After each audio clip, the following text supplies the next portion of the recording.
కాకరకాయ పులుసు పెట్టి చూపిస్తానండి. ఇక్కడ ఫ్రెష్ కాకరకాయలు నేను 1/2 కిలో తీసుకున్నాను. మంచిగా పైన పొట్టు తీసేసి ఒక చెంబుడు వాటర్ వేసి మంచిగా శుభ్రంగా కడిగేసి కాయలు పక్కన తీసుకొని కొంచెం పలసగా మంచిగా ముక్కలన్నీ ఈ విధంగా మంచిగా కట్ చేసుకొని కొంచెం సాల్ట్ కొంచెం పసుపు కూడా వేసి బాగా ముక్కలకు అన్నిటికి బాగా పట్టించేసి మూత పెట్టి మంచిగా ఈ విధంగా ముక్కకు బాగా పట్టేటట్టు మంచిగా పట్టించేయాలి. పట్టించి 1/2 అవర్ పాటు మూత పెట్టి పక్కన ఉంచేయాలి. ఈ ముక్కలకి ఇవి 1/2 అవర్ ఉంచేసినాం అనుకో ముక్కలకి బాగా ఉప్పు పసుపు మంచిగా పట్టుకుంటుంది. ఒక చిన్న నిమ్మకాయ సైజ్ అంతా చింతపండు కూడా నానబెట్టి పక్కన పెట్టుకోవాలి. ఇప్పుడు 1/2 అవర్ తర్వాత ముక్కలకి ఇలా గట్టిగా పిండినామనుకో ఈ రసం అనేది బయటకు వస్తుందండి. ఎప్పుడైనా కాకరకాయ కట్ చేసినప్పుడు మళ్ళీ మాట్లాడకుండా కట్ చేయాలి. అప్పుడే కూర అనేది చేదు రాదు, టేస్ట్ కూడా చాలా బాగుంటుంది. ముక్కలన్నీ పిండేసుకున్నాం కదా, పిండేసుకున్నాక వాటర్ అయితే కొంచెం వచ్చినాయి కదా, ఈ విధంగా 2 స్పూన్లు ఆయిల్ వేసుకొని ఈ ముక్కలన్నిటికీ వేసి స్టవ్ సిమ్లో పెట్టుకొని ముక్కలు మొత్తం పచ్చివాసన పోయినంత వరకు మంచిగా వేయించుకోవాలి. ముక్కలన్నీ వేగడానికి సిమ్లో పెట్టుకొని 10 నిమిషాల దాకా పడుతుందండి. ముక్కలు చాలా ఉండే కాబట్టి కొంచెం వేగడానికి టైం పడుతుంది.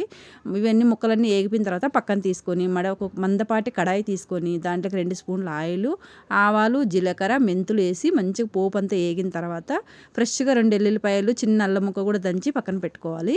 కొంచెం ఉల్లిగడ్డ పెద్ద సైజు 2 ఉల్లిగడ్డలు వేసాను నేను, ఎందుకంటే మసాలాలు ఏం వేయకుండా సింపుల్గా చేస్తున్నా కాబట్టి. 2 ఉల్లిగడ్డలు మంచిగా 2 పచ్చిమిరపకాయలు కొంచెం పసుపు కొంచెం ఉప్పు వేయడం వల్ల ఉల్లిగడ్డ అనేది క్రిస్పీగా మంచిగా వేగుతుంది. ఇవన్నీ వేగిన తర్వాత మనం ఫ్రెష్గా ఏదైతే అల్లం ఎల్లిగడ్డ పేస్ట్ దంచి పెట్టుకున్నాం కదా అది కూడా వేసేసి పెద్ద టమాటాలు 2 కట్ చేసుకొని వేసుకోవాలి. గ్రేవీ కోసమని 2 టమాటాలు బాగా మెత్తగా ఉడకాలి.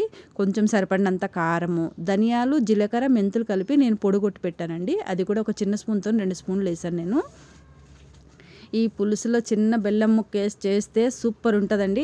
మూత పెట్టి 10 నిమిషాలు ఉంచితే ఈ టమాటాలు ఈ ఉల్లిగడ్డ మొత్తం అన్నీ ఇట్లా మగ్గుతాయి కదా. మనం ఏదైతే కాకరకాయ వేయించుకున్నాం కదా ఫస్ట్ అవన్నీ వేసి మంచిగా కలబెట్టేసి 2 కరివేపాకు రెమ్మలు కూడా వేసి మంచిగా కలబెట్టి మూత పెట్టి 10 నిమిషాల తర్వాత మనం ఏదైతే చింతపండు నానబెట్టుకున్నాం కదా ఆ వాటర్ కూడా గ్రేవీలో మంచి కొంచెం చిక్కగా తీసి వేసుకోవాలి.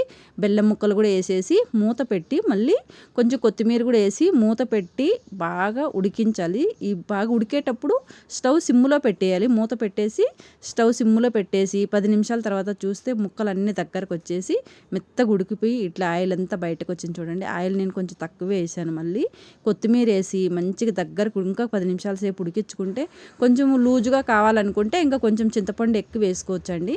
నేను కొంచెం దగ్గరకే చేశాను. ఇది 2 డేస్ అయినా ఉంటుంది. బాగా రుచి కూడా అలాగే ఉంటుంది. చపాతీలకైనా రైస్లకైనా చాలా రుచిగా ఉంటుంది. మీరు కూడా ఒకసారి ట్రై చేయండి.